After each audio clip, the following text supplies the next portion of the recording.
Look, you've written in an opinion piece that's been published in The Independent saying that it's absurd to claim that justice has been done, as Barack Obama himself exactly said. Why do you argue that? It's not justice, it's a perversion of the term.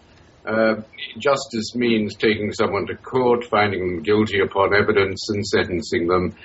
This man has been subject to summary execution, and what is now appearing, after a good deal of disinformation from the White House, may well have been a cold-blooded assassination.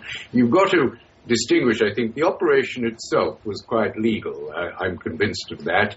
An incursion into Pakistani sovereignty was justified because the Pakistan government, either through incompetence or connivance, were not doing their duty in capturing an international criminal, and so America was entitled to take the action.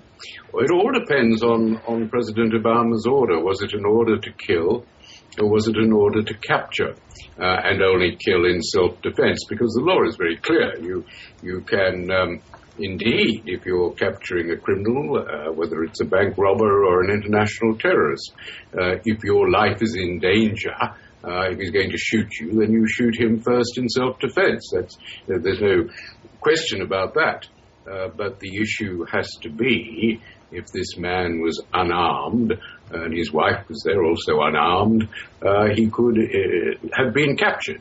And the method of disposing his body at night without an autopsy is also questionable. They've got a photograph, apparently, is all they took, but they're not releasing that for fear that it'll become iconic, rather like the picture of Che Guevara on the slab.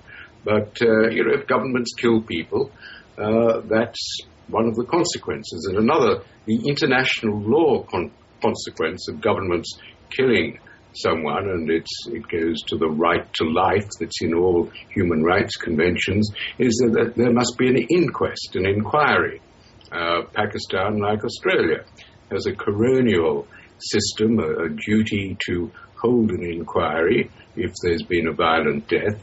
And so there now devolves on America, I think, a duty under international law to hold a proper inquiry as to how this man met his end. Geoffrey Robertson, you've also gone on to argue in the last little while that there actually is, apart from it simply being internationally right and just to put someone on trial rather than summarily execute them, you argue there's a further advantage in having a trial if it is a well-run trial such as the Nuremberg trials. What's the parallel you're drawing there?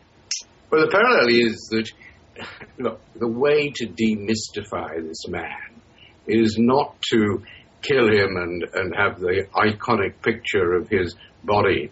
The way to demystify him, rather than to these soulful pictures of the tall man on the mountain, is to put him on trial, to see him as a hateful and hate-filled old man screaming from the dock or lying in the witness box.